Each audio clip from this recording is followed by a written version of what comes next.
창세기 18장 9절부터 15절까지 말씀 우리 같이 합독하시겠습니다. 창세기 18장 9절부터 15절입니다. 시작. 그들이 아브라함에게 이르되 내 아내 사라가 어디 있느냐? 대답하되 장막에 있나이다. 그가 가라사대 기한이 이를 때 내가 정녕 내게로 돌아오리니 내 아내 사라에게 아들이 있으리라 하시니 사라가 그 뒤 장막문에서 들었더라. 아브람과 사라가 나이 많아 늙었고 사라의 경수는 끊어졌는지라. 사라가 속으로 웃고 이르되 내가 노쇠하였고 내 주인도 늙었으니 내게 어찌 낙이 있으리요? 여호와께서 아브람에게 이르시되 사라가 왜 웃으며 이르기를 내가 늙었거늘 어떻게 아들을 낳으리오 하느냐? 여호와께 능치 못한 일이 있겠느냐? 기한이 이를 때 내가 내게로 돌아오리니 사라에게 아들이 있으리라. 사라가 두려워서 승인치 아니하여 가로되 내가 웃지 아니하였나이다. 가라사대 아니라 내가 웃었느니라. 아멘. 이제 무슨 얘기인지 이 얘기는 다 많이 예전에도 듣고 그러셔서 아셔요. 근데 문제는 내 이야기로 아셔야 여러분이 아시는 것입니다. 목사의 이야기, 설교자의 이야기가 아니라 내 이야기로 확 느끼셔야 내 것이 되고 확실히 그 말씀을 알게 되는 거예요. 우리 권사님들 중에 한 분께 하나님의 천사가 나타나가지고 너한테 이제 늦동이 생길 거야. 이렇게 받으셔야 돼. 이렇게. 그러면 그게 축복일까요? 청천벽력일까요? 그렇지요. 남의 얘기니까 사라가 그 나이 어쩌고 저쩌고죠. 여기서 여러분에게 김권사님 다음 달에 드디어 배가 불러오실 것입니다. 그 다음부터 넘사스러워서 어딜 다니시겠어요? 차라리 이게 위암 때문에 배가 불렀다 복수가 찼다 그러면 이해가 되잖아요. 근데 늦둥이가 생겨서 배가 불러올 것이다 그러면 집 밖에 못 나가십니다. 너무 부끄럽고 넘사시려워가지고. 뿐만 아니라 그 얘기를 듣고 한숨을 쉬시든지 기득기득 하나님 참 농담도 잘하셔 이렇게 나왔는데 하나님이 너 왜 웃어? 지금 그러는 거잖아요. 너 왜 웃어? 그때 사라 느낌 어땠을까요? 그냥 쭉 뼈탄 거죠. 들켰다. 나는 안 보시는 줄 알고 웃었는데 CCTV에 찍혔나 보다. 쭉 뼈탈 뿐만 아니라 그 다음에 어떤 느낌 들었겠어요? 난 죽었구나. 하나님한테 들켰고 찍혔으니 죽었다. 그렇게 막 덜컹 심장이 멎을 것 같은 충격으로 사라가 이것을 지금 겪은 것입니다. 그 다음에 너 왜 웃어? 그랬더니 안 웃었는데요. 사라만 그랬을까요? 우리도 그랬을까요? 100이면 100. 100이면 100. 웃어놓고도 하나님이 너 왜 웃었어? 하면 안 웃었어요. 안 웃었어요. 애들이 악해서 엄마한테 거짓말해요? 그냥 엄마가 너 왜 이거 먹었니? 너 이 동전 어디로 가져갔니? 하면 그냥 얼떨결에. 죄 지은 자는 얼떨결에 안 먹었어요. 안 가져갔어요. 나 몰라요가 자동으로 나오잖아요. 안 웃었어요. 그러면 좀 은혜로우신 하나님이 넘어가 주시면 그래도 그냥 어떻게든지 가겠는데 마지막에 어떻게 나와 있어요? 정색을 하시고 아니라 내가 웃었느니라. 혼비백산했을 것 같아요. 영원히 떠나가지 않겠습니까? 아나니아 삽비라 거짓말했다가 하나님한테 직접 걸린 것도 아니고 누구한테 걸렸어요? 베드로에게 걸렸어요. 그런데도 혼이 그냥 떠나가 버리잖아요.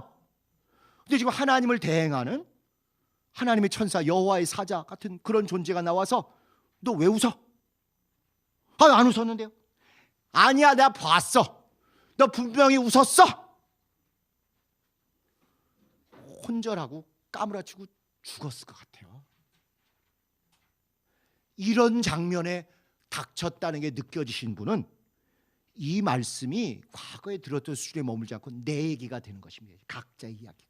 근데 여전히 사라는 그때 웃었고, 그렇지, 99세 89세 이제 그 얘기 듣고 90세에 배불러 낳고 참 그랬겠다, 이렇게 하면 이건 이야기를 들은 것이지 말씀이 내게 들어왔다고 하기는 어려운 것입니다. 장로님 나중에 댁에 가셔서 우리 전사님께 그 얘기 한번 해보세요. 오늘 그 얘기 그대로 한번 해보세요. 반응이 어떠신가? 자, 그래서 오늘 제목이 찾아오신 하나님. 그리고 좀 길게 잡았다가 칸 때문에 줄였는데, 웃고 거짓말한 사라. 그리고 나중에 소돔과 고모라 좀 살려달라고 매달리는 아브라함이 세 주인공이 모여서 어떻게 합력하여 하나님의 역사를 이루게 됐는가, 그것입니다. 찾아오신 하나님. 원래는 하나님의 민정시찰, 왜 왕이 평복하고 사람들이 어떻게 사는가, 백성들이 어떻게 지내는가 하고 몰래 밤에 다니지 않습니까? 하나님의 민정시찰. 그 다음에 사라의 뻥과 쌩까기, 뻥치고 안 했다고 하면 쌩 까는 거, 너무 이게 천박하고 저속한 용어 같아서 이제 그렇게 할 수 없어서 이렇게 했고, 아브라함의 협상, 아브라함의 딜, 아브라함의 승부수, 이제 이런 이야기 내용입니다. 자, 개요 보시면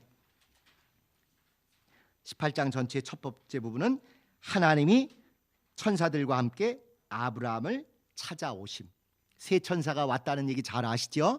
아마도 그 중에 하나는 하나님의 역할을 대행해서 보여주는 여호와의 사자인 것 같고, 나머지 두 천사는 또 일반적인 일하는 천사인 것 같다. 그 내용은 이제 잘 아실 것입니다. 2번, 아브라함이 하나님과 천사들을 극진히 대접했다. 3번, 그러니까 하나님이 기브 앤 테이크로, 겉보기에는 원래부터 계획이 있었지만 적어도 이 장면에서는 흡족히 대접을 받으신 다음에 원래 갖고 오셨던 뜻을 드러내셨으니 아브라함에게 아들을 약속하셨다. 그랬더니 사라가, 이 아브라함과 하나님은 지금 천막 바깥에서 만난 거예요. 그리고 아무래도 이때는 남자들이 만나서 대화하는데 여자들이 감히 끼어들지 않고 집 안에, 천막 안에 이렇게 있었기 때문에 사라가 천막 안에서 하나님의 약속을 듣고 피식, 아이고 주책이야, 뭐 어떻게 했건 웃었고, 하나님이 너 왜 웃냐 아까 얘기한 대로 꾸중했더니 거기에 거짓말까지 했다. 죽으려고 환장했다 이 얘기죠.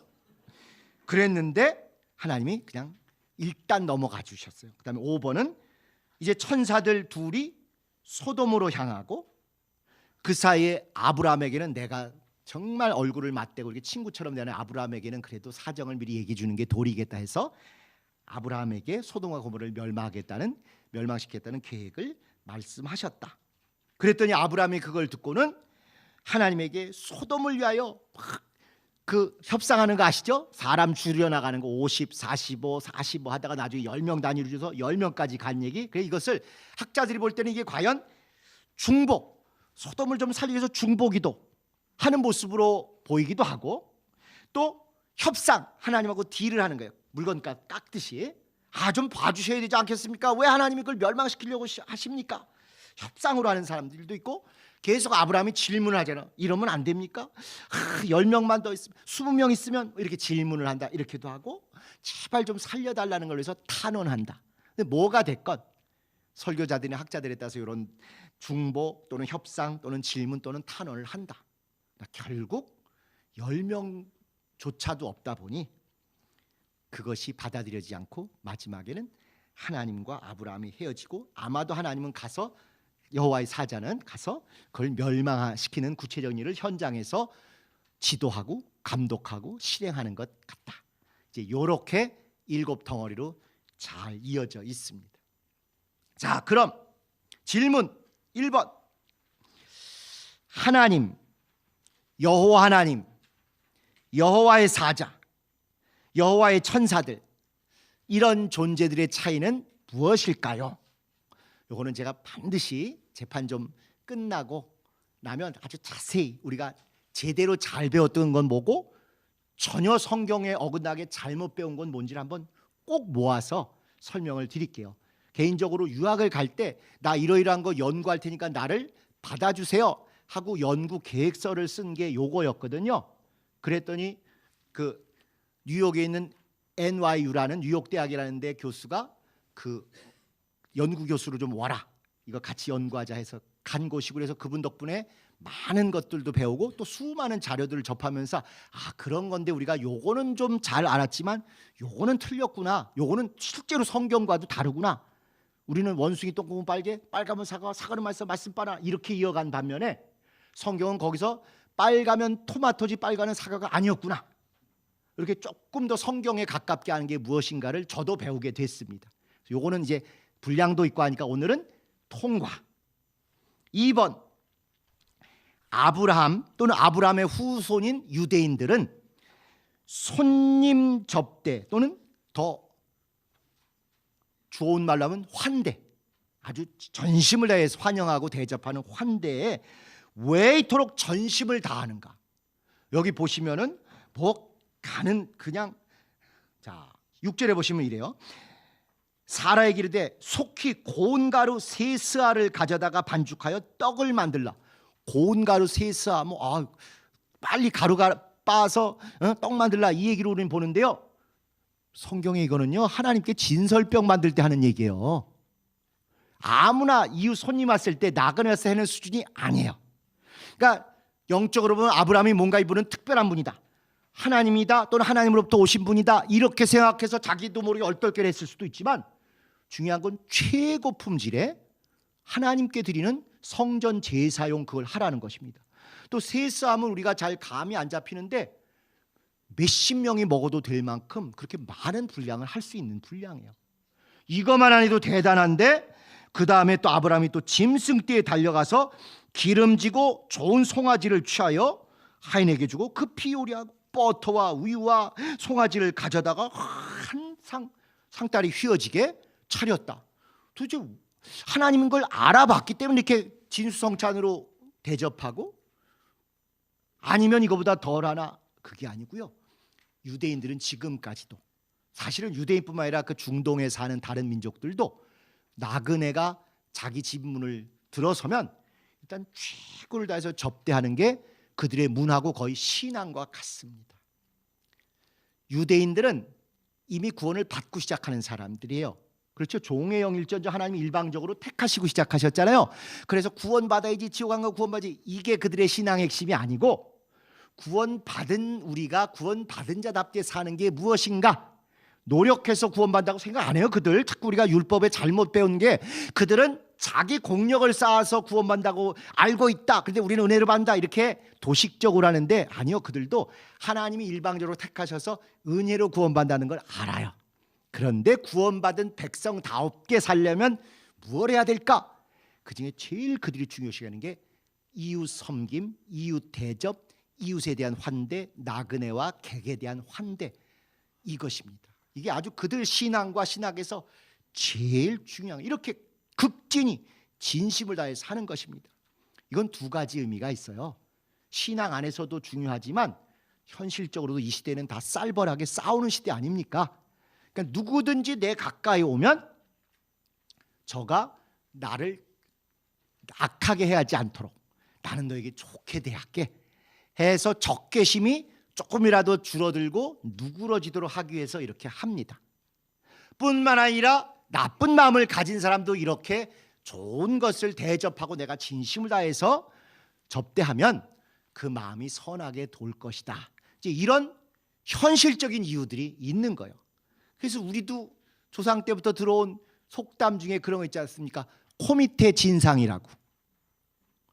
진상 손님 말고 코 밑이 어디요? 입이잖아요. 입에 일단 뭘 집어넣어 주면 진상품이 들어간 것 같아서 마음이 열리고 잘 대한다. 코 밑에 진상은요, 하나님과 관계된 진리는 아니지만 인간과 관련돼서는 세상에서 가장 중요한 기본 원리고 진리 아니겠습니까?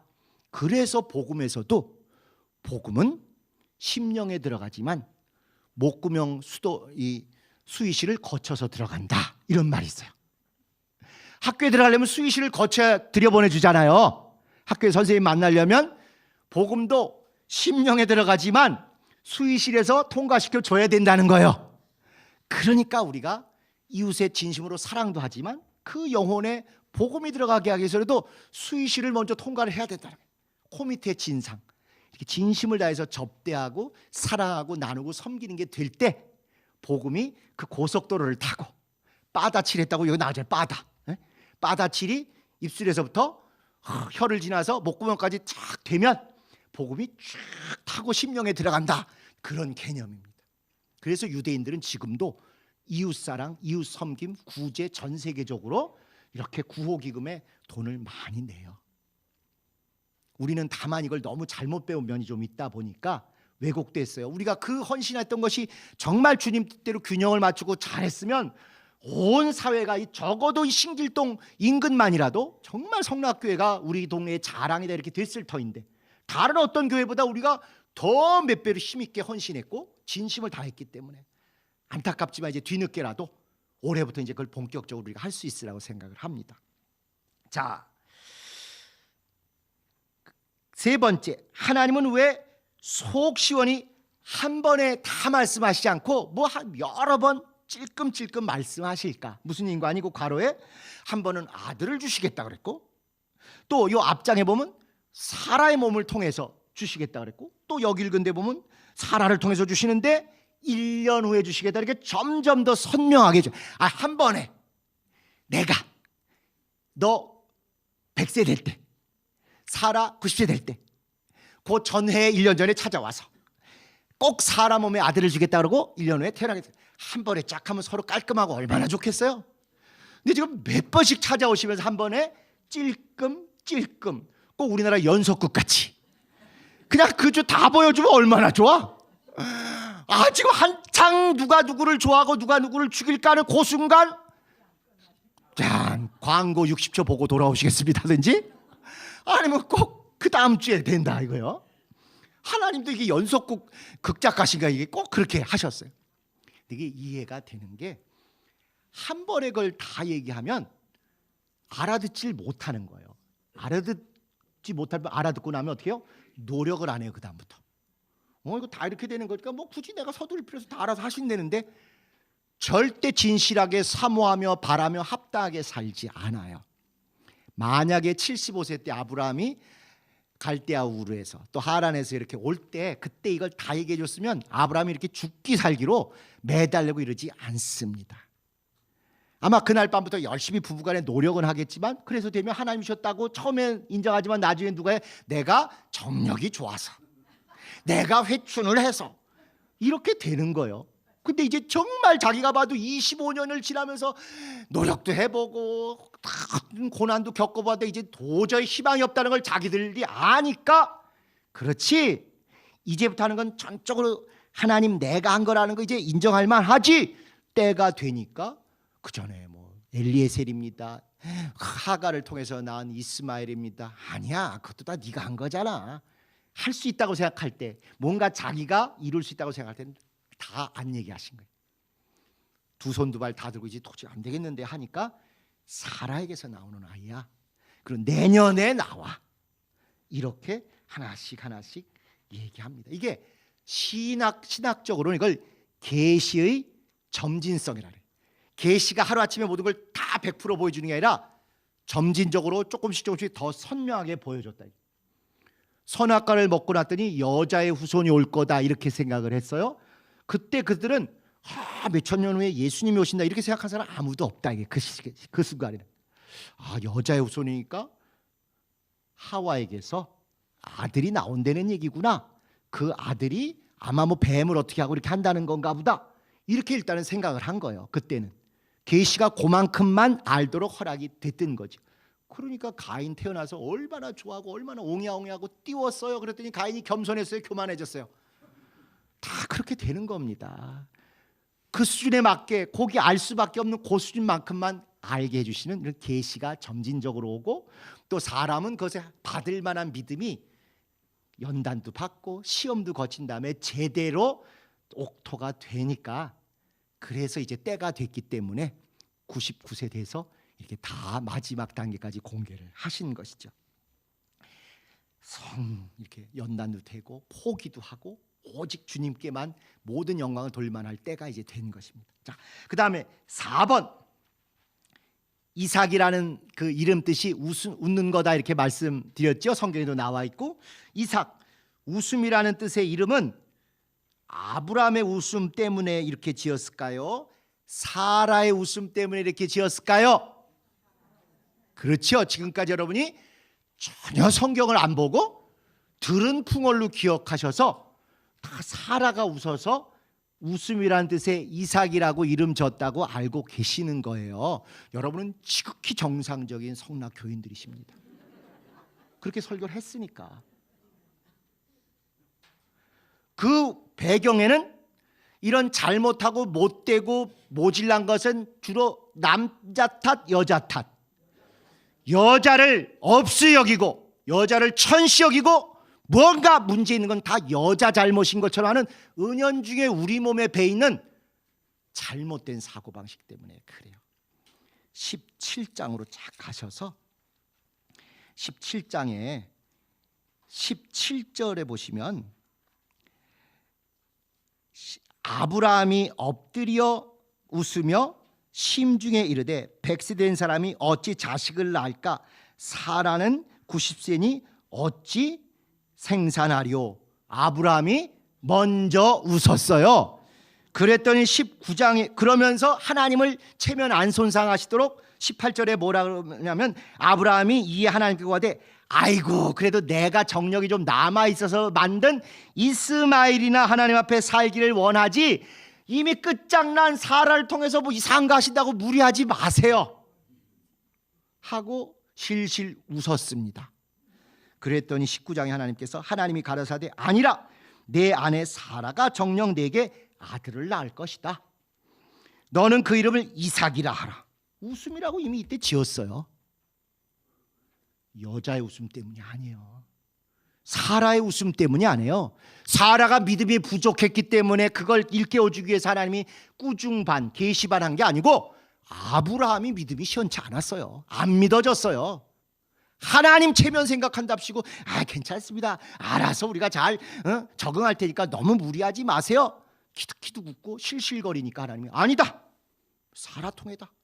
네가 웃었기 때문에 이 아이 이름은 이삭이 될 것이다 하고 이미 이때 이름을 얘기해 주셨고, 그것이 한 번 더 어쩌면 부부가 일심동체 부창부수 아니랄까 봐 또 똑같이 웃어서 이삭이 너희를 통해서 태어날 것이다 하는 얘기를 하신 것입니다. 좀 제가 너무 가혹하게 말씀드렸는지 모르지만 그만큼 우리가 성경이 있는 그대로 그러한 가요 상고하기보다 너무 어떤 특정인에게 영향을 많이 받아가지고 그 사람이 잘못 읽은 성경, 그 사람이 잘못 해석한 성경, 심지어 거꾸로 해석한 성경을 너무 성경이라고 철두철미하게 암기하고 있어요. 그래서 제가 표현하기를 우리는 성경 담기 운동한 사람이 아니고 어록 암기 운동한 사람이다 이거예요. 안타깝지만 누구보다 열심히 했고 누구보다 진실이 헌신한 건 맞는데, 안타깝게도 성경 담기 운동을 상고하며 제대로 했다기보다는 어록 암기 운동을 해온 거예요. 여전히 비기역에 계신 분들이, 그래서 제가 한 번은 그 장로님들을 만날 기회가 있어요. 그럼 이 구절 한번 보세요. 그 대표적인 게 사도행전 20장에 성령이 너희들을 감독자로 세워서 양들을 치게 했다. 이게 이 앞부분에 보면 에베소의 장로님들입니다. 장로님들을 감독자라고 하는 겁니다. 이걸 좀 보십시오. 그러니까 안 보겠대. 내 영혼을 위해서. 알고 있는 게 깨질까 봐, 흔들릴까 봐 내 영혼을 위해서 안 보겠다는 거예요. 그게 무슨 베리아 사람입니까? 그런 정도로 우리는 성경 상고가 아니라 누구 말재주에 너무 현혹돼 가지고 어록 암기 운동을 너무 오래 했어요. 그래서 제가 일부러도 이런 거 있을 때마다 좀 비열할 만큼, 비정할 만큼 자꾸 이런 걸 짚어드리는 게, 이런 돌이킴이 우리에게 있을 때 하나님이 더 큰 말씀의 은혜가 진리의 생명력이 더 올 수 있다고 믿기 때문입니다. 자, 그래서 아브라함의 웃음 때문이고 사라의 웃음 때문에 확정된 거지, 사라 때문에, 여자 때문에, 믿음 시원치 않은 아는 여자 때문이 아니다라는 거, 그리고 있는 그대로의 성경을 우리가 진짜 정신 차리고 봐야 한다는 거, 그 말씀을 꼭 드리고자 합니다. 5번. 자, 그런데 이 아브라함 얘기에서는요, 이 웃음 얘기가 여기만 나오는 게 아니라 모든 사건들을 관통하는 공통점이 전부 웃음이에요. 여기 아브라함도 사라도 웃었잖아요. 그래가지고 이삭 태어날 때 우여곡절이 있었던 것처럼, 그 다음에 이제 롯이 살고 있는 소돔을 찾아가서 롯 일가를 구원하려고 할 때 사위들에게 야, 여기 망한데 우리 같이 나가자 했더니 사위들이 뭐라 하냐면 비웃었더라, 이렇게 돼 있어요. 19장에 가면 더 정확히 여기 쓴 것대로 하면은 19장 14절에 보면 그 사위들이 농담으로 여겼더라. 번역은 이렇게 되는데 이 원어는 앞에 것과 똑같이 웃었더라요. 웃었더라, 비웃었더라. 그러니까 계속 웃음이 불신앙의 증표가 돼서 이야기가 쭉 전개되고 있어요. 아브라함도 키득키득 안 믿어져서 웃었고, 사라도 너무 넘사스러워서 89세에 배불러 달래니까 너무 창피해가지고 키득키득 안 믿고 웃었고, 사위들도 여기 망한 데니까 같이 나가자 했더니 그것을 웃었더라, 비웃었더라, 곧 여기 나온 대로 농담으로 여겼더라. 뿐만 아니라 또 21장 가면 이제 이스마엘이, 형인 이스마엘이 이삭이 태어난 다음에 21장에 보면 뭐라고 되어 있는 거 아니?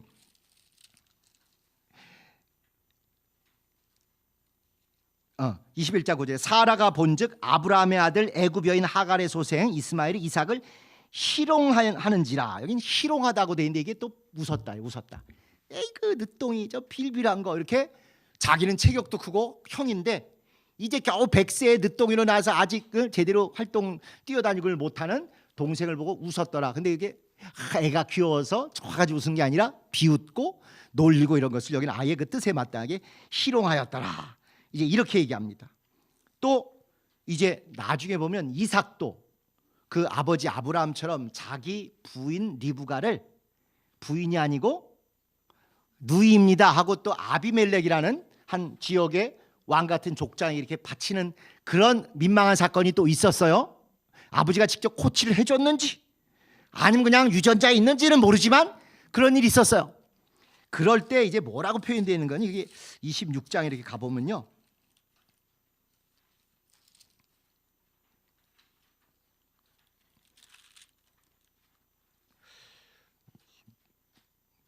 (8절에) 보시면 이렇게 되어 있습니다.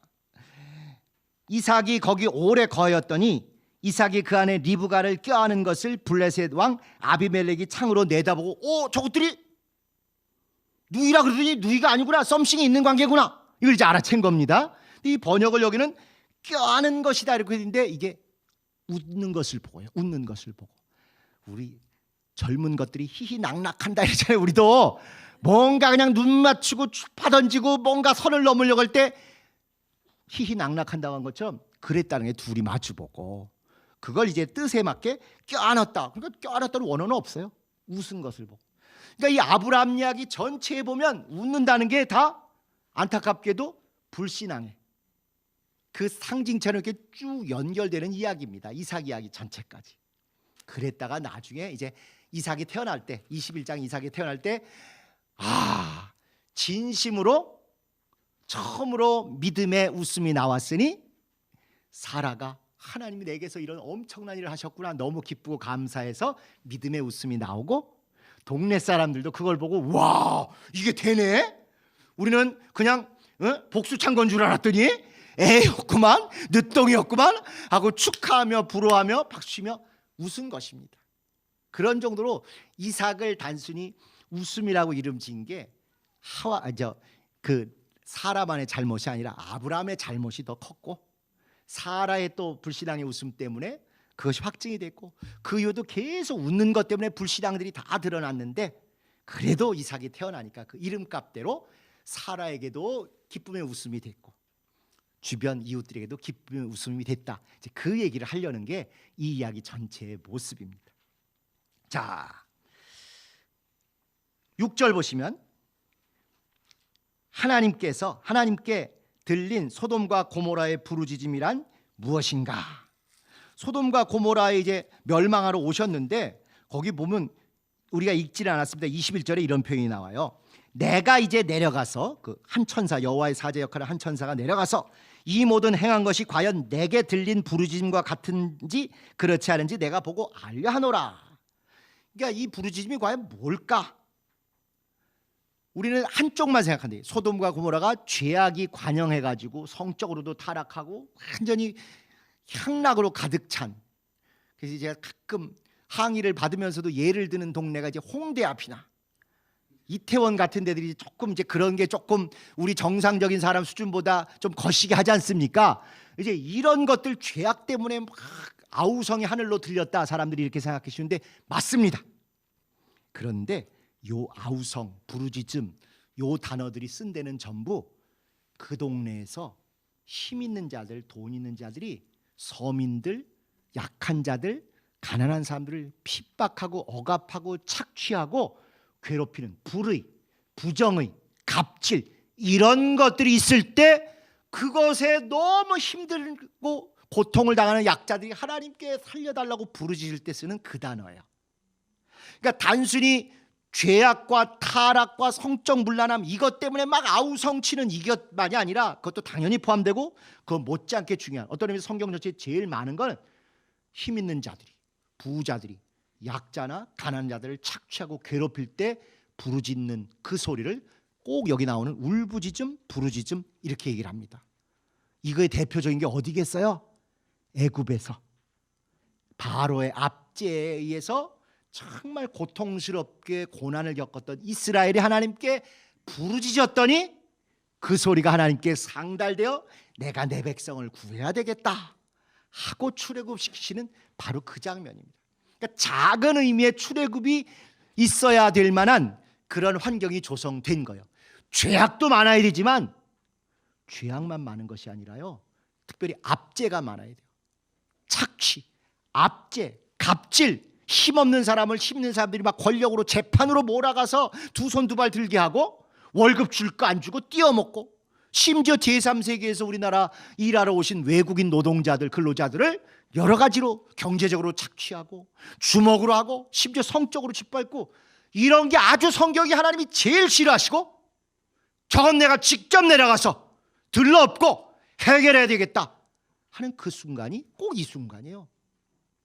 그래서 출애굽 때 내려오신 것이고 소돔과 고모라에도 그래서 내려오신 단순히 동성애만의 문제가 아니다 이거예요.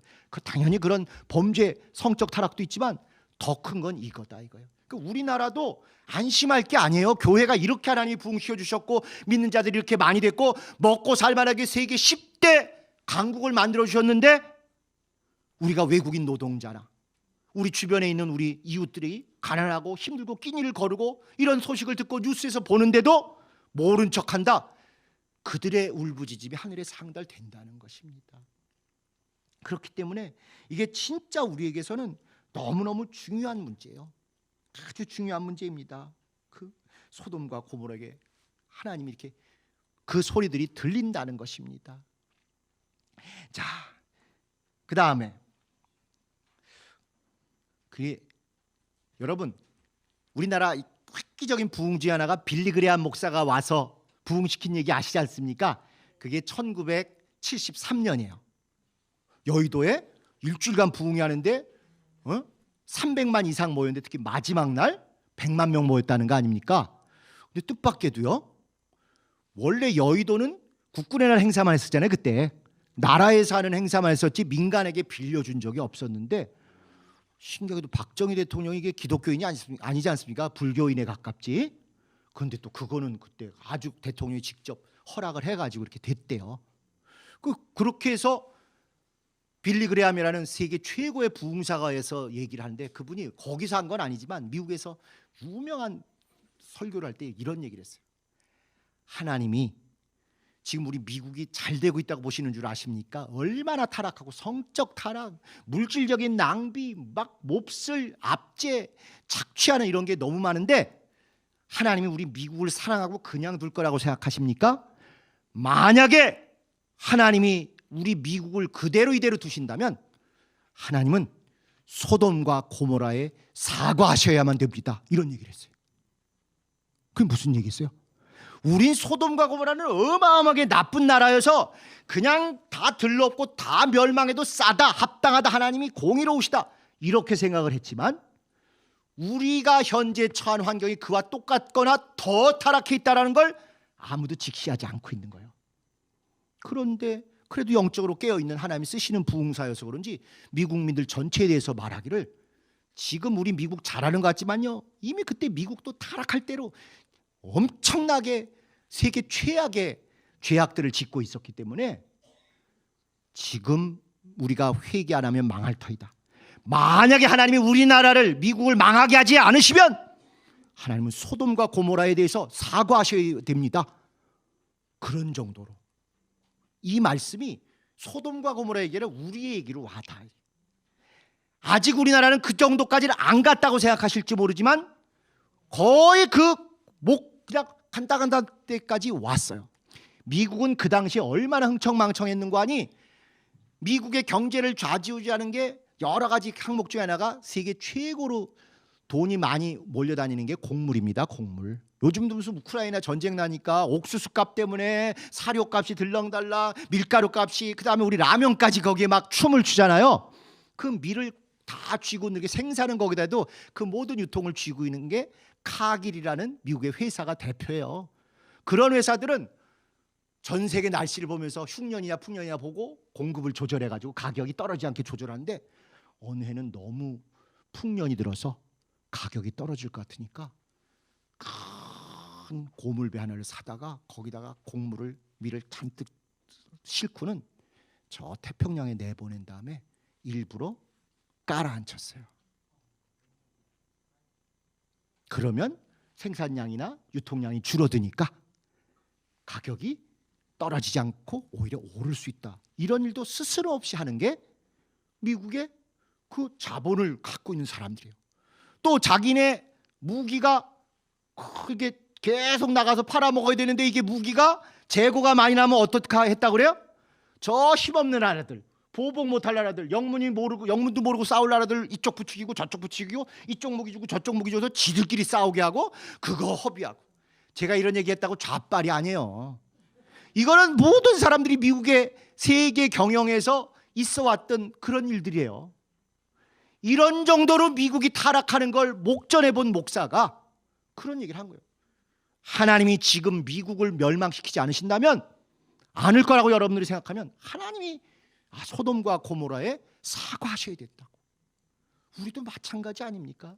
우리 지금까지 자랑해온 게 뭐겠어요? 우리는 900 몇십 번 침략은 받았을지언정 어떤 나라도 침공한 적이 없는 선한 민족, 착한 백성 이랬는데 그 살아보겠다고 어렵게 여기까지 온, 말도 안 통하고 온 모든 그 제3세계 사람들, 피부색이 다르다는 이유만으로, 우리보다 체구가 좀 작다는 이유만으로, 가난하다는 이유만으로 얼마나 몹쓸 짓들을 하고 얼마나 돈 띄어먹고 얼마나 그들의 부르짖음이 하늘에 상달되게 만들었는지 너무 잘 아시지 않습니까? 심지어 혼인이 어려워서 외국에서 그래도 귀하게 며느리감으로 데려온 분들까지도 며느리인지 노비로 데려왔는지 이렇게 학대하는 얘기들이 나오고 이런 거 보면 하나님이 우리를 멸망 안 시킨다고 생각하면 하나님이 소돔과 고모라에 사과하셔야 된다. 우리도 그렇게 될지도 모르는 거예요. 이런 걸 얘기하면 또 좌빨, 아니요, 그러니까 우리가 왜곡된 신앙이었던 거예요. 그러니까 이렇게 명문으로 나와 있어도 우리는 그런 거 말고 전도하고 헌금 많이 해서 교회 잘 쌓으면 이게 복음이다라고 왜곡된 삶을 너무 오랫동안 편식을 했던 면이 있는 거지. 좌빨은 뭐냐? 하나님이 살아계시고 성령이 지금도 역사하시는 걸 안 믿고 그저 사회운동으로, 교회가 어떻게 되건 사회운동 이런 쪽 나가면 그때부터 이제 왼쪽을 쓰셔도 되는데 성령 충만할 수 있도록 이런 거에 더 애통하셔야 돼요. 오히려 정의감이나 사회 이데올로기로 애통해하는 것보다 성령을 받은 사람들이 그 성령에 애통하시는, 피 토하듯이 그렇게 안타까워하시는 그 음성이 더 우리가 느껴져서 더 그들에 대해서 애틋한 마음을 가지고 더 잘 보호하고, 그리고 사회적으로 생계만 책임지는 게 아니라 영생까지 유도하는, 그걸 할 때 우리가 진짜 성경적인 그런 생명의 사람이 될 것입니다. 자, 마지막 질문. 아브라함이 하나님께 계속하는 질문의 의미는 무엇인가? 숫자 줄여가면서 하나님 왜 이렇게 자꾸 꼭 멸망시키셔야 됩니까? 하나님께 이제 묻는 게 두 개예요. 하나님이 진짜 공의로우십니까? 이걸 얘기하는 거예요. 의인과 악인을 한꺼번에 도매금으로 쉽게 그냥 해버리시면 그게 하나님이 공의로우신 건 맞습니까? 하나님은 도대체 쌀벌하신 분입니까? 사랑하시는 분입니까? 이걸 묻는 거예요. 흑백 논리에 빠져 있는 거죠. 흑백 논리. 그런데 하나님께서는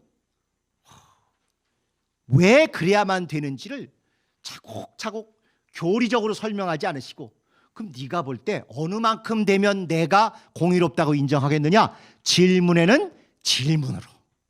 요즘 보니까 막 이렇게 뜨는 저 한동훈 씨 보니까 질문을 자꾸 하더라고요.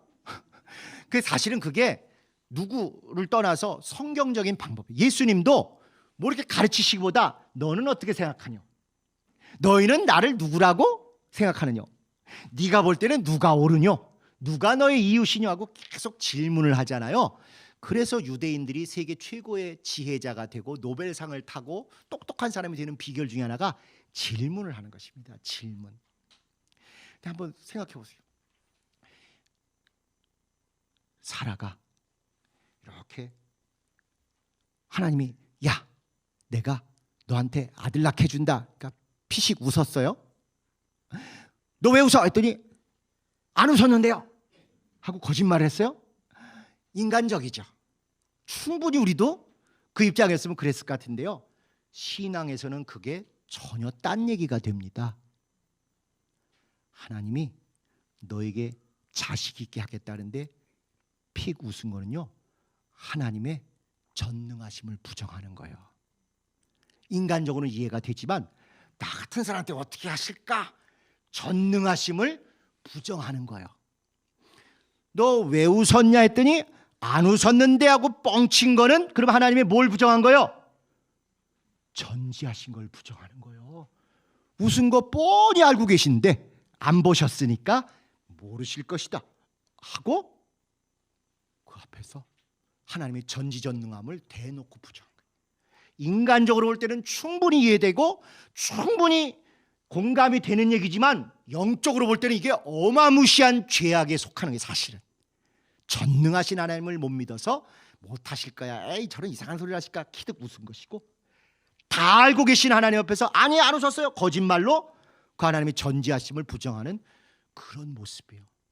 자, 그러면 오늘의 또 퀴즈. 이렇게 사람만 하나님의 전능하심과 전지하심을 부정했을까요? 부창부수 일심동체 아브라함도 그렇게 했을까요? 아브라함도 그렇게 했겠죠. 또 해야만 되겠죠. 너무 억울하죠? 여자만 그랬으면. 아브라함이 두 번에 걸쳐서 사라를 내 부인이 아니라 내 누이입니다 하고 이렇게 했을 때는 벌써 하나님이 나를 지켜주신다. 하나님 우리를 어떻게든지 보호해 주신다. 어떻게든지 우리에게서 약속을 이루신다라는 전능하심을 부정하는 거예요. 그걸 그냥 또 마지못해서 뺏긴 게 아니라 내 누이입니다 하고 거짓말을 해서 했잖아요. 그걸로 바로나 아비멜렉은 속일 수 있었죠. 하나님은 못 속이죠. 하나님의 뭘 부정한 거예요? 전지하심을 부정하는 거예요. 거듭 말씀입니다. 인간적으로 충분히 이해가 돼요. 우리 같아도 그럴 수 있어요. 아, 내가 지금 살아야, 가끔 왜 재벌그룹 회장님들이 그러잖아요. 내가 감옥에 있으면 안 돼. 내가 나가야 수습이 되니까 네가 대신 감옥 가. 이러잖아요. 우리 저 원감님도 그게 주특기거든요. 다 밑에서 했다 그러고. 지금 김대리도 지금 다 그러고 빠져나가는데 주님은 아니잖아요. 내가 했다. 제자들이 했어도 내가 했다 이러시는 것이고, 아브라함이 생각할 때 인간적으로 맞습니다. 그래도 내가 나가 있어야 수습이 될 거야. 내가 살아야 뭐 자손도 나오는 거 아니야. 이해는 돼요. 그리고 살기 위해서 거짓말로 내 부인이 아니고 아내다 이렇게 하는 거 이해돼요. 충분히 이해가 되고 우리도 그랬을 거예요. 그러나 영적으로 보면 하나님 우리 못 지켜주실 거다. 내 앞가림 내가 해야 되겠다. 내가 살려고 버둥거려야 되겠다. 전능하심을 부정하는 것이고 내가 이렇게 해도 모르겠지, 넘어가겠지, 거짓말을 통해서 전지하심을 부정하는 거예요. 이 어쩌면 이렇게 천생연분 맞죠? 아브라함과 사라 잘 만난 것 같죠? 잘 만난 거. 자, 이제 아브라함이 계속 이렇게 질문하는 게 이렇게 하나님의 공의를 확인하기 위해서요. 롯이 의인일까요? 아닐까요? 아니고 싶죠? 얄밉지? 나중에 살아난 다음에 무슨 짓 했는지 차마 말로는 못하지만 기억하시죠? 딸하고 거시기거시 해가지고 선을 막 넘는 거. 그런데 신약에 보면 롯은 의인이라 이렇게 나와 있어요. 베드로전서, 베드로 후서 2장 7절에 보시면 롯은 의인이라 그 애통해하는 거예요. 그 당시 비록 자기가 거기서 다 소돔과 고모라를 변화시킬 정도로 막 충만하진 않아도 이렇게 살면 안 되는데 이건 안 되는데 하고 막 애통해하고 가슴 아파하고 그러면서도 그걸 떨치지 못하고 이런 모습들을 계속 보였던 것이죠. 그러면 아브라함은 뭐냐? 아브라함의 행위가 이제부터 그 숫자 줄여가면서 하는 게 무엇인지가 제일 중요합니다. 그 다음으로 한번 넘어가 보시죠. 요약 구원의 모습이 첫 번째는 하나님이 내려오셔서 직접 구원하신 거예요. 아담아 어디 있느냐 하고 아담이 죽고 사는 문제로 죄지니까 직접 내려오셨어요. 바벨탑에서 하나님을 대적하고 죽고 사는 문제가 생기니까 하나님이 또 우리가 내려가 보자고 내려오셨어요. 소돔과 고모라도 애통하는 부르짖음이 들리니까 하나님이 또 구원하러 내려오셨어요. 하나님의 민정시찰 또는 찾아오심이 필요하고, 거기서 사라는 웃음과 거짓말로 인간의 적나라한 부족함과 불신앙을 결국 다 드러냈어요. 그렇다고 하나님이 버리시고 끝장내지 않으시고 옆에서 누군가 믿음을 가지고 매달렸던, 살려달라고 어떻게든지 10명이라도 이렇게 타협을 해보려고 중보하고 정말 애통해한 아브라함의 매달림 덕분에 결국 몇 명일지언정 구원이 이루어졌어요. 모든 사람이 다 믿음이 있어서 구원되는 게 아니고 이렇게 하나님이 구원하려고 일단 오셨기 때문에 구원이 있는 거예요. 사실 멸망시키려고 그러면 거기서 그냥 하셔도 돼요, 리모컨으로. 근데 꼭 내려오셔서 몇 사람이라도 건지려고 오신 덕분에 구원이 이루어졌고, 근데 그 와중에 믿음이 아닌, 믿음이 부족한 이런 비웃기도 하고 거짓말을 하기도 한 사람이 있어요. 그렇다고 다 버리시지는 않는다는 거예요. 그런데 인간 차원에서 그래도 필요한 게 뭐냐? 뭔가 의인, 애통해하는 자, 믿음 있는 자, 영혼을 어떻게든지 건져보려고 하는 자가 매달리고 중보하고 탄원하고 전도하려고 노력하니까 살아난다는 것입니다. 이거 보면은 여리고성 다 무너져야 되잖아요. 근데 그 여리고성에서 그나마 구원받는 사람을 결정해주고 구해주는 역할을 하는 사람이 누구였죠? 기생 라합. 기생이 아니고 원어가 뭐라 그랬죠? 창녀 라합이요.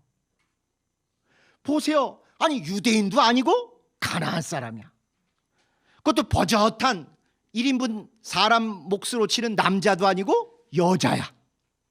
여자도 그중에 귀부인, 순결하고 정결하고 참 품격 있는 귀부인이 아니라 창녀야. 일개 창녀가 아니라요, 업소를 운영하는 마담급 창녀인 거예요. 그런데 그 사람이 그 일가 친척의 구원의 열쇠를 쥐고 있잖아요. 자기가 가서 야 빨리 와, 우리 집에 숨어 있으면 살아. 초청한 사람은 사는 것이고, 저 사람은 안 돼. 그 사람이 포기하면 죽는 거예요. 초청했는데도, 정말 애통하게 얘기하는데도 그 말을 안 듣고 뻥이지. 니네 집에 창피해서 내가 어떻게 가? 넌 우리보다 교회 다닌다고 더 못 살았잖아. 우리가 더 잘 살잖아. 이런 식으로 그 사람의 초청을 비웃고 거절하고 외면하면 망하고 죽는 것이지만, 그래도 그 진실함을 마음에 와닿았기 때문에 그 얘기를 듣고 오는 사람은 사는 것입니다. 사라같이 웃기도 하고 거짓말도 했지만, 또 소돔과 고모라 엉망이고 롯도 실수 많고 우여곡절 많지만, 아브라함이라는 믿음의 사람이 애통하게 빌고 간구하고 하나님께 매달렸더니 구원이 이루어졌다 하는 것입니다. 두 번째, 구원의 또 두 번째 모습은 아브라함의 왕직, 왕의 일을 하는 일과 아브라함이 예언자로서의 일을 하는 일과 아브라함이 제사장으로서의 하는 일이 다 맞아 떨어져서 구원받았다 이거예요. 아브라함이 롯이 잡혀갔을 때 군대 이끌고 막 가서 왕들하고 싸웠죠. 왔더니 또 왕이 왔다고 왕급인 살렘 왕이 와서 맞이했죠. 또 소돔 왕도 맞이하고, 이게 모두 다 아브라함의 그때 지위, 그때 영적 권위가 왕 같은 수준이었다, 이 얘기를 보여주는 거예요. 심지어 너로부터 열왕이 나오고 열국이 나올 것이다. 사라마저도 너에게서 열왕과 열국이 나오니까 너도 이름을 사레에서 사라라고 하라. 아브라함의 직분은요, 왕입니다. 왕. 그러면 기름 부음 받은 자가 왕만 있는 게 아니라 예언자도 있잖아요.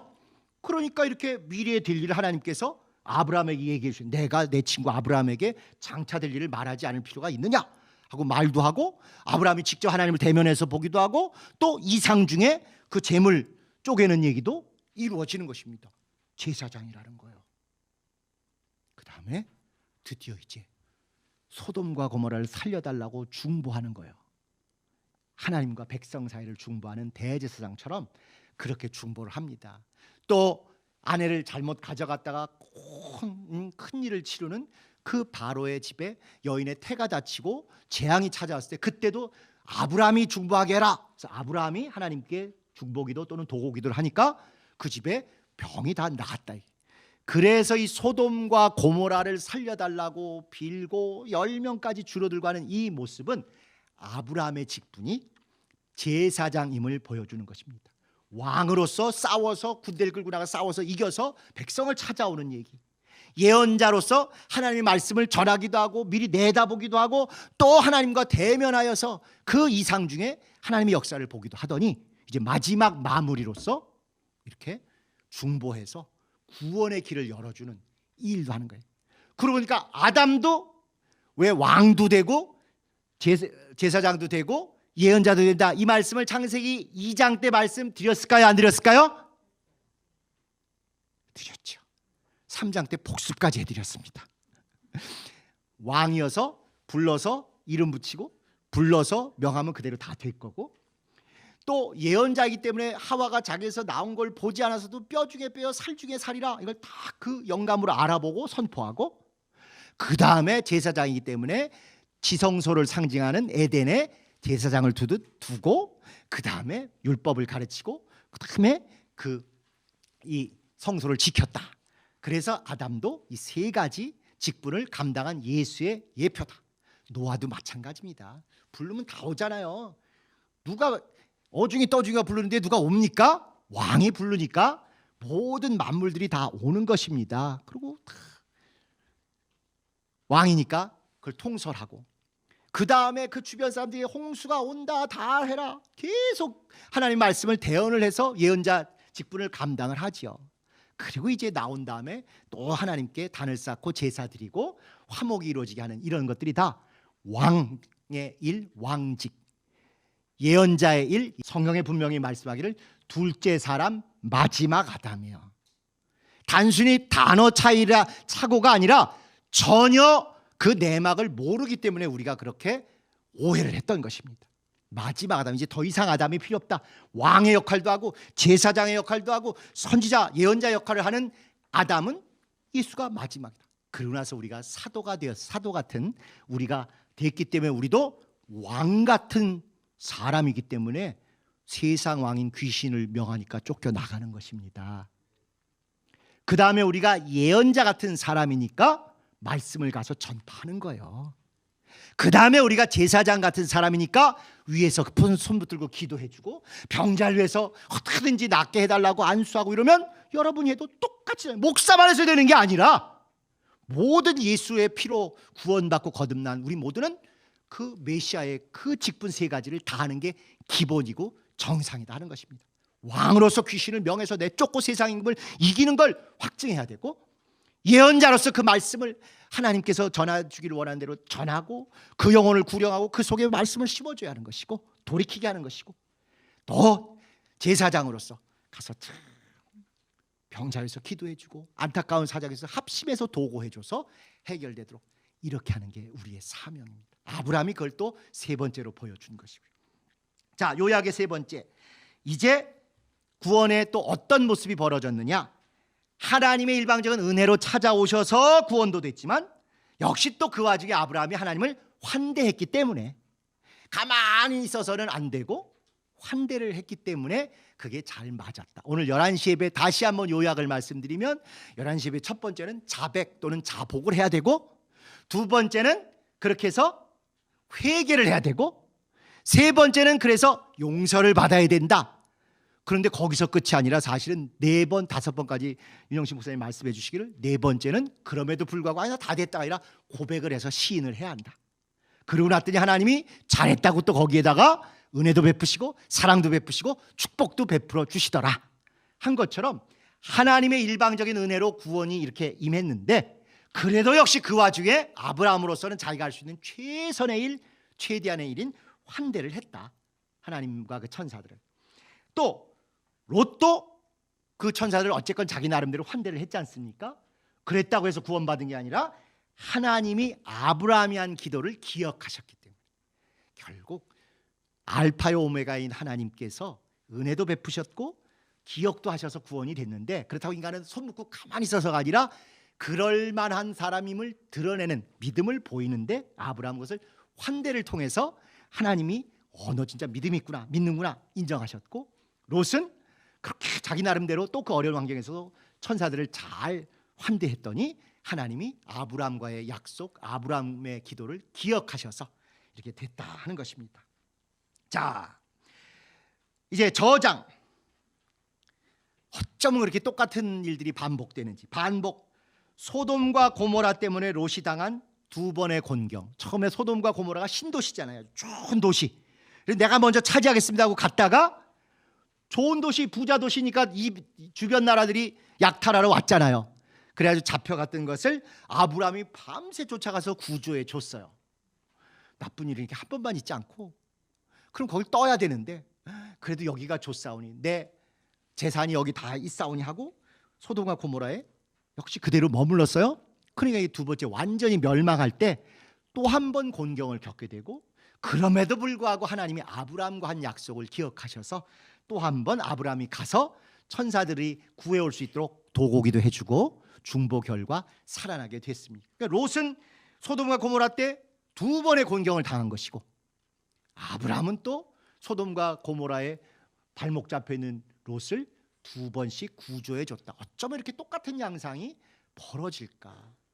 그러니까 이제 한두 번 이런 게 있으면 이건 아니다 싶어서 빨리 돌이켜가지고 새 출발을 해야 되는데 우리가 미적미적도 하는 면이 있는 것 같아요. 자, 저장의 두 번째, 대조.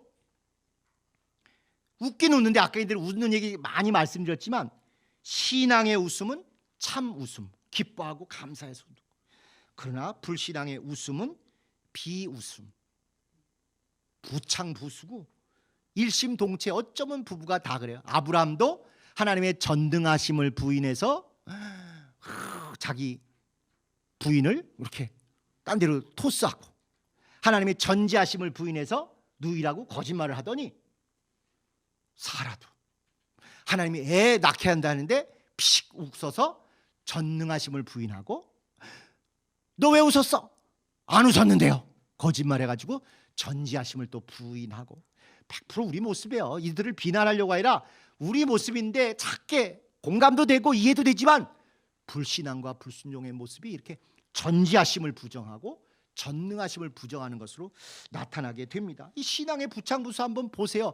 꼭 불신앙만 있는 게 아니라 신앙도 있어요. 불신앙의 부창부수, 아브라함과 사라, 저한테 되게 항의를 할 거예요. 아브라함이 너 꼭 그렇게 우리 부부를 뭐라 그래야 되겠느냐. 그래서 좀 대상을 바꿔서 보면 아나니아와 삽비라 아시죠? 좋은 마음으로 은혜 받고 헌금 이렇게 하겠다고 할 때 나중에 현찰이 들어오니까 조금 생각이 바뀌어가지고 빼돌렸다가 두 사람이 어쩌면 이렇게 부부간 정이 좋은지 동시에 갔잖아요. 네? 동시에 성령을 속여가지고 불신앙의 부창부수예요. 그러나 사도행전에 더 은혜로운 건 신앙의 부창부수가 있었으니 아나니아와 삽비라입니다. 아나니아 삽비라가 아니라 브리스길라와 아굴라. 브리스길라. 그런데 신기하게도 다른 어디하고는 달리 꼭 이 부부를 얘기할 때는 부인의 이름을 먼저 써요. 브리스길라가 부인이고 아굴라가 남편이요. 왜? 부인이 더 믿음과 헌신해서 사도급의 일을 했기 때문에 그런 거예요. 우리 권사님들 또 여자 전사님들 그게 딱 사도행전적인 그런 삶을 살아오신 그런 모습입니다. 가능하면 우리 모두가 그런 믿음의 부창부수, 믿음의 일심동체, 믿음으로 한날 같이 들림받고 장로님과 권사님이 같이 가시고 한날 진짜 같이 예배드리시고 주무시다가 좀 같이 가시고 이게 돼야지. 아나니와 삽비라처럼 같이 거짓말하고 같이 사기치다가 같이 그냥 이건 아니잖아요. 참 이런 믿음의 부창부수, 믿음의 일심동체 이게 너무너무 필요할 것 같습니다. 마지막 계승, 이렇게 아담과 노아와 아브라함의 세 직분, 세 역할을 우리가 이어받았습니다. 귀신을 명하여 꾸짖고 내쫓는 왕의 권세, 그 다음에 말씀을 잘 들고 나가서 가르치고 그 말씀으로 사람을 변화시키는 예언자의 권세, 그 다음에 정말 어려운 사람들을 도와주고 기도해주고 문제를 해결해주는 그런 제사장의 권세 직분까지 그대로 우리가 예수님의 일을 하는 사람입니다. 결국 이렇게 죄 짓는 다수가 소돔과 고모라 가득 차였어도 거기에 존폐는 죄 짓는 다수에 있는 게 아니라 의롭고 애통해하는 소수에 달렸다는 것을 그걸 꼭 기억하셔서 대한민국이 핵무기로 협박하는 북한 앞에서도 이렇게 이겨나가고 축복받는 이유는 대통령이나 정치인이나 국군기나 무기 때문이 아니고 기도하는 기독교인, 특별히 자기 일보다 더 애통하게 기도했었던 수많은 권사님들, 수많은 여자 집사님들의 공로가 있었다는 걸 주님이 아실 뿐만 아니라 우리 모두가 다 알고 있습니다. 내가 다니는 직장이 큰 사기나 부도에 빠지지 않고 근근이라도 이렇게 이어나가는 것은 그 직장을 위해서 기도하는 진실한 기독교인 때문에 그 직장이 태풍에 휘둘리지 않고 간다는 그런 거룩한 자긍심을 가지고 일주일의 삶에서 여러분이나 여러분 자녀나 여러분의 모든 일터에서 하나님의 큰 은혜와 구원과 영광을 체험하게 되시기를 예수님의 이름으로 축복합니다. 우리 주님 가르치신 기도하심으로 마치겠습니다.